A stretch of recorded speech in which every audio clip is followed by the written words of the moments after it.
सीताराम बच्चों।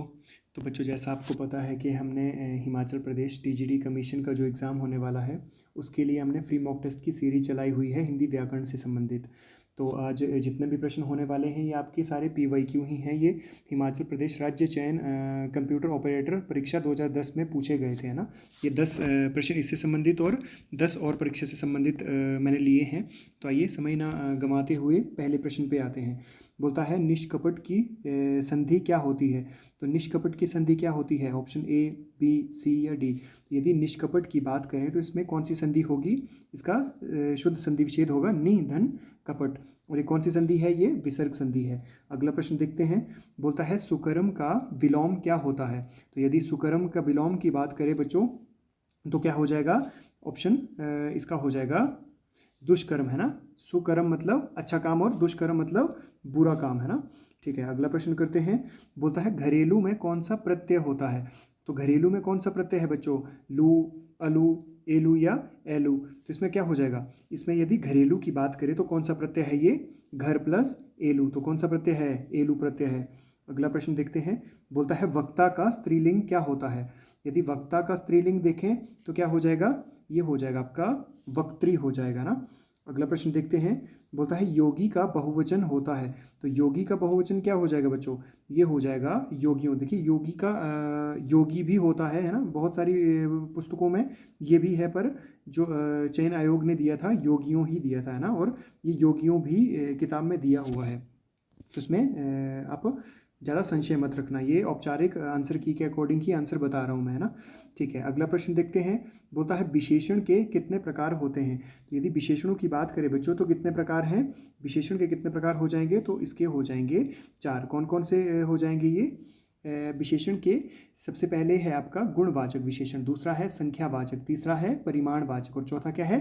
सार्वनामिक विशेषण, है ना। यदि आपको प्रयोग के आधार पर पूछा हो विशेषण तो भी आपके कितने हो जाएंगे? तो भी 4 हो जाएंगे। अगर किसी आधार पर नहीं पूछा गया हो, है ना, सिंपल ही जैसे यहाँ पूछा है कि विशेषण के कितने प्रकार हैं, तो कितने हो जाएंगे बच्चों? ये फिर तब भी 4 ही हो जाएंगे। और यदि विशेषणों का ऐसा पूछे कि विशेषणों को कितने आधारों पर वर्गीकृत किया गया है, तो 3 आधारों पर वर्गीकृत किया गया है बच्चों, है ना। पहला क्या है? आपका स्थान के आधार पर ना। स्थान के आधार पर यदि देखें तो विशेषण 2 प्रकार के होते हैं। कौन सा? एक होगा आपका, प्रथम होगा आपका उद्देश्य विशेषण और द्वितीय होगा विधेय विशेषण, है ना। और दूसरा होगा प्रयोग के आधार पर। प्रयोग के आधार पर जो अभी मैंने बताया आपको, है ना। तो तीसरे रूप में वर्गीकृत किया जाता है इसको। इसका होता है कि तुलना के आधार पर विशेषण के प्रकार। तो तुलना के आधार पर यदि विशेषण के प्रकार पूछें तो इसके भी 3 प्रकार हैं बच्चों, है ना। कौन कौन से? पहला है आपका मूलावस्था, दूसरा है उत्तरावस्था और तीसरा है उत्तमावस्था, है ना। तो इनको याद रखना है ना कि आपके स्थान के आधार पर कितने प्रकार हैं, प्रयोग के आधार पर कितने प्रकार हैं और आपकी तुलना के आधार पर कितने प्रकार हैं। ये डायरेक्ट पूछे गए क्वेश्चन हैं और पूछे जाते हैं ना। ठीक है, अगला प्रश्न देखते हैं। बोलता है, अगला प्रश्न देखते हैं बच्चों। बोलता है वत्स की भाववाचक संज्ञा क्या होती है। तो वत्स की भाववाचक संज्ञा क्या होगी बच्चों? वात्सल्य, वत्स्य, वत्स या उपरोक्त सभी। यदि वत्स की भाववाचक संज्ञा की बात करें तो क्या हो जाएगा? ये वात्सल्य हो जाएगा ना। बहुत ही इजी प्रश्न है। पर यहाँ आप मुझे बताइए कि वत्स कौन सी संज्ञा है ना। यदि वत्स की बात करें तो ये कौन सी है? ये जातिवाचक संज्ञा है ना। जब भी भाववाचक बनती हैं तो ये आपकी जातिवाचक से बनेंगी, है ना। सर्वनाम से, क्रिया से, विशेषण से, अव्यय से संबंधित जब भी आपके इन शब्दों के पीछे प्रत्यय जुड़ता है तो आपकी क्या कहलाएगी? आपकी भाववाचक संज्ञाएं बनती हैं, है ना। जिनने जो हमारे चैनल पे नए हैं बच्चे वो आप देख सकते हैं प्लेलिस्ट में। मैंने आपकी संज्ञा, सर्वनाम, विशेषण, क्रिया, अव्यय और वर्ण से संबंधित अभी तक 6 टॉपिक पे वीडियो बना दी है। ठीक है, अगला प्रश्न करते हैं। बोलता है मैं अपना काम स्वयं करता हूँ, इसमें कौन सा सर्वनाम है। तो मैं अपना काम स्वयं करता हूँ, इसमें कौन सा सर्वनाम है बच्चों? पुरुषवाचक, निजवाचक, संबंधवाचक या प्रश्नवाचक। तो इसमें क्या हो जाएगा? इसमें हो जाएगा निजवाचक, है ना। तो यहाँ आपने देखना है कि यहाँ क्या बोल रहा है? यहाँ बोल रहा है कि मैं अपना काम स्वयं करता हूँ ना। ज़्यादा फोकस स्वयं पे हो रहा है। तो जब भी कर्ता या वक्ता अपने लिए, है ना, स्वयं, खुद, अपने आप या आप जैसे शब्दों का प्रयोग अपने लिए करता है तो क्या हो जाएगा आपका? वो आपका निजवाचक हो जाएगा, है ना। ठीक है, अगला प्रश्न करते हैं। प्रतिदिन में कौन सा समास है? तो प्रतिदिन में कौन सा समास है?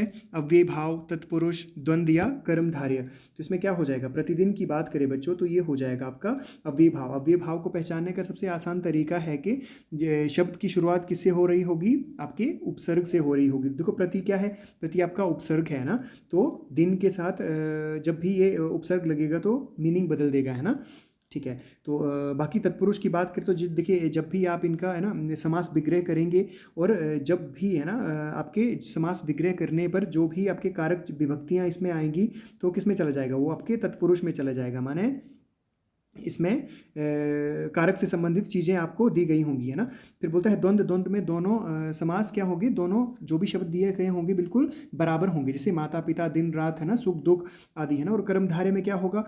कर्मधारय में होगा बच्चों यहाँ किसी शब्द को जैसे विशेषण और विशेष्य दिए गए होंगे, है ना, कि पहला होगा आपका विशेषण और दूसरा होगा विशेष्य। माने पहला किसी शब्द की विशेषता बता रहा होगा, है ना, और दूसरा जिस शब्द की विशेषता बता रहा होगा वो चीज़ आ जाएगी। ठीक है, अगला प्रश्न करते हैं।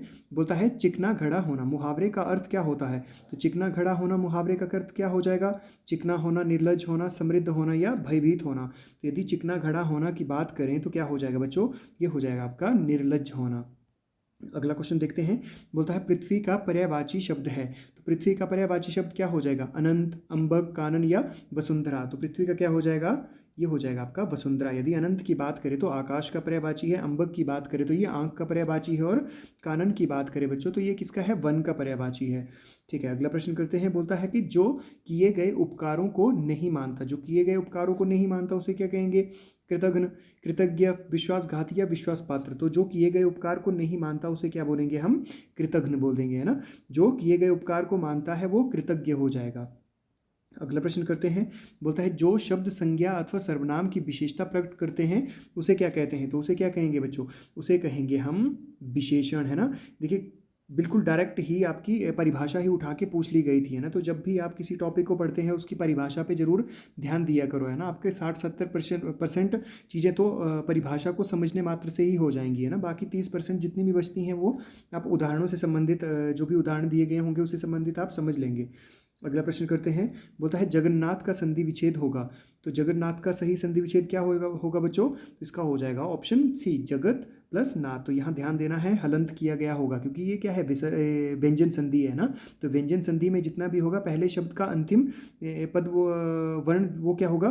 उसमें हलंत होगा, है ना। जैसे यहाँ है, ठीक है, यहाँ त है, ठीक है, तो ये क्या होगा? हलंत होगा। अगला प्रश्न करते हैं। बोलता है व का उच्चारण स्थान क्या है? तो व का उच्चारण स्थान क्या हो जाएगा बच्चों? इसका हो जाएगा दंतोष्ठ, है ना। जब भी आप व उच्चारण करते हैं तो आपके दांतों के ऊपर होठों का प्रभाव पड़ता है ना। तो आप इसको जब उच्चारण करेंगे तो आपको खुद ही महसूस हो जाएगा। ठीक है, अगला प्रश्न करते हैं। बोलता है इंदुर का पर्यायवाची होगा। तो इंदुर का पर्यायवाची क्या हो जाएगा बच्चों? चूहा, चांद, चमगादड़ या तितली। तो यदि इंदुर की बात करें तो क्या हो जाएगा? ये चूहा हो जाएगा। पर आपके एग्जाम में उंदुर दिया गया था, है ना, वो उंदुर नहीं इंदुर हो जाता है। ठीक है, हो सकता है कि टाइपिंग में मिसप्रिंट हो गया हो। ठीक है, अगला प्रश्न करते हैं। बोलता है धिक्कार शब्द में संज्ञा है। तो धिक्कार शब्द में कौन सी संज्ञा है बच्चों? भाववाचक, व्यक्तिवाचक, जातिवाचक या उपरोक्त कोई नहीं। तो इसमें धिक्कार की बात करें तो ये क्या हो जाएगा? भाववाचक। भाववाचक क्या होता है? जिनको ना तो आप टच कर सकते हैं ना देख सकते हैं, इसको सिर्फ महसूस कर सकते हैं। ठीक है, तो ये क्या हो जाएगा? आपका भाववाचक संज्ञा के अंतर्गत आ जाएगा। अगला प्रश्न करते हैं। होता है कृपया मेरी थोड़ी सी मदद करो। इस वाक्य में थोड़ी सी किस प्रकार का क्रिया विशेषण है? तो किस प्रकार का क्रिया विशेषण है बच्चों? यहाँ क्रिया विशेषण, ये अव्यय की बात करें तो देखो अव्यय 4 प्रकार के होते हैं, उसमें एक क्रिया विशेषण है। और क्रिया विशेषण के भी यदि प्रकार पूछे तो वो भी कितने हैं? उसके 4 प्रकार हैं। कौन कौन सा है बच्चों? पहला है आपका स्थानवाचक, दूसरा है कालवाचक, तीसरा है रीतिवाचक और चौथा है परिमाणवाचक। अब देखो इनको पहचानने का सही अर्थ क्या है? देखो ये जैसे क्रिया है ना, तो आपने क्रिया से क्वेश्चन करने हैं। यदि देखो जब भी क्रिया विशेषण से संबंधित कोई चीज़ पूछी होगी वो इन्हीं चारों में से पूछी गई होगी। या तो काल से संबंधित माने समय, रीति माने किसी काम को करने का तरीका पूछा गया होगा, स्थान माने बिल्कुल स्थान जगह, है ना, और परिमाण मतलब परिमाण तो समझते ही होंगे कि कितने परिमाण में कोई चीज़ हो रही है ना, जिनको आप माप तोलते हैं ना, मापते तोलते का भाव होगा। ठीक है, अब बोलता है यहाँ जब भी आप क्रिया से अपने क्वेश्चन करने हैं, है ना, कौन से? अगर आपको स्थान को जानना है बच्चों तो क्वेश्चन करना है कहाँ, है ना, क्रिया से कहाँ क्वेश्चन, है ना, तो वो आपको स्थान तक पहुँचा देगा, है ना। परिमाण को जानना है तो कितना, है ना, कितना क्वेश्चन करेंगे तो वो परिमाण में पहुंचा देगा। रीति से संबंधित जानना है तो कैसे, है ना, कैसे क्वेश्चन, क्रिया से कैसे क्वेश्चन करेंगे, ठीक है। और कालवाचक को जानना है तो कब, है ना, कि समय को जानना है, काल मतलब समय को, है ना, ठीक है। अब बोलता है कि मदद करो तो ये कितना या कितनी, ठीक है। अब बोलता है स्थानवाचक, पहले यहाँ से शुरू करते हैं ना, कि कहाँ मदद करो, आंसर आया इसमें नहीं आया। बोलता कैसे मदद करो, आंसर आया नहीं आया। कब मदद करो, आंसर आया नहीं आया। बोलता कितनी मदद करो, तो कितनी मदद करो, थोड़ी सी, तो थोड़ा, बहुत, कम, ज़्यादा क्या है, वो परिमाण है ना, इनको गिनते नहीं, इनको मापते तोलते हैं। तो क्या हो जाएगा बच्चों, ये परिमाणवाचक क्रिया विशेषण हो जाएगी। क्रिया भी मैंने बहुत अच्छे से करवा दी है, आप प्लेलिस्ट में चेक कर सकते हैं, ठीक है। अगला प्रश्न देखते हैं। बोलता है राधा ने कविता को बहुत समझाया। वाक्य में रंगीन शब्द क्या है, तो राधा ने कविता को बहुत समझाया। वाक्य में रंगीन शब्द क्या है बच्चों, क्रिया, क्रिया विशेषण, संज्ञा या सार्वनामिक विशेषण। तो ये क्या हो जाएगा, ये भी आपका क्रिया विशेषण हो जाएगा। क्रिया विशेषण भी कौन सा, तो बहुत। कितना समझाया, तो बहुत समझाया, तो कितना क्या हो जाएगा, ये परिमाणवाचक है ना। देखो क्रिया तो है नहीं, क्योंकि क्रिया क्या है, समझाना क्रिया है ना। संज्ञा भी नहीं है इसमें, है ना, क्योंकि ये अव्यय है ना। तो संज्ञा वो शब्द होते हैं जो लिंग, रूप और वचन के अनुसार बदलते हैं, पर यहाँ अव्यय क्या होते हैं, जो लिंग, रूप, वचन या कर्ता के अनुसार बदलते ही नहीं, बिल्कुल एक समान ही रहते हैं। तो बहुत, चाहे लड़की है ना, कि लड़का बहुत अच्छा है, लड़की बहुत अच्छी है, तो क्या है, दोनों के जिनके दोनों लड़का और लड़की, या माने सिंपल सी बात बोले तो लिंग के आधार पर किसी के साथ भी आप इसका प्रयोग करेंगे तो नहीं बदलेगा, है ना। वही अव्यय होता है ना, जो व्यय ना हो, ठीक है। बाकी सार्वनामिक विशेषण, सार्वनामिक तो देखिए समझते ही होंगे कि संज्ञा से पहले जुड़कर संज्ञा के लिए विशेषण का काम करते। तो यहाँ देखो सर्वनाम तो ये था नहीं, ठीक है, कि संज्ञा से पहले जुड़कर उसके लिए विशेषण का काम तो ये कर नहीं रहा था, ठीक है। अगला प्रश्न करते हैं। बोलता है बम वर्षा कौन सा शब्द है। तो बम वर्षा कौन सा शब्द है बच्चों, बहुत बार पूछा गया है ना, ठीक है। ये बहुत रिपीटेड क्वेश्चन है। बम वर्षा कौन सा शब्द है, रूढ़, यौगिक, ये योग रूढ़ है ना, यहाँ योग रूढ़ कर देना आप, रूढ़, यौगिक, योग रूढ़ और संकर शब्द। तो क्या हो जाएगा, यहाँ हो जाएगा ये संकर शब्द। संकर शब्द क्या होंगे बच्चों, संकर शब्द होते हैं जो दो भाषाओं के शब्दों से मिलकर, है ना, दो भाषाओं के शब्दों से मिलकर कोई शब्द बनता है, तो क्या कहलाएगा, वो आपका संकर शब्द कहलाएगा। देखिए बम की बात करें तो बम क्या होगा, वो बम आपका अंग्रेजी भाषा का शब्द है, और वर्षा आपका संस्कृत भाषा का शब्द है। यहाँ दो चीज़ें आई हैं, ठीक है। और यदि रूढ़ की बात करें तो रूढ़ होता है जिन शब्दों के टुकड़े ना हो सार्थक, या फिर जिनकी संधि ना हो, है ना, जिनका संधि नहीं हो पाता, वो आपके रूढ़ आ जाएंगे। यौगिक क्या होंगे, यौगिक माने दो सार्थक शब्दों के मेल से बने शब्द को यौगिक कहते हैं। जैसे विद्या प्लस आले, पर ये एक ही भाषा के होंगे बच्चों, यहाँ ध्यान देना है ना, यहाँ ध्यान देना है कि यहाँ एक ही भाषा के शब्द होंगे, ठीक है। फिर बोलता है योग रूढ़। योग रूढ़ होता है जब दो शब्द आएंगे, है ना, जब दो शब्द, जैसे विद्या प्लस आले है ना, या फिर दस प्लस आनन है ना, जैसे दशानन बोलेंगे तो वो क्या है, योग रूढ़ है। माने कि जब उनके दो टुकड़े करेंगे तो दोनों को जब जोड़ने का काम करेंगे, दोनों क्या होंगे, वो सार्थक होंगे, है ना, कि 10 प्लस आनन है ना, जैसे 10 प्लस आनन है तो दोनों सार्थक हैं, पर दोनों को जब जोड़ेंगे तो कुछ और ही शब्द देगा, है ना। जैसे त्रिनेत्र है ना, त्रिनेत्र बोलेंगे तो त्रि मतलब तीन, है ना, नेत्र मतलब आंखें, तो जब त्रिनेत्र को जोड़ेंगे तो वो किसी और का ही भाव देगा, माने भोलेनाथ का भाव देगा, शिव का भाव देगा। तो क्या है, योग रूढ़ होते हैं कि जब भी कोई तीसरा ही अर्थ प्रधान हो तो वो योग रूढ़ है ना। तो बाकी संकर तो बच्चों आप समझते ही होंगे कि संकर शब्द वो होंगे जो दो भाषाओं के शब्दों से मिलकर, है ना, जब दो भाषाओं के योग से मिलकर कोई शब्द बना होता है तो वो आपका संकर शब्द कहलाता है। बाकी ध्यान रखिए। सीताराम।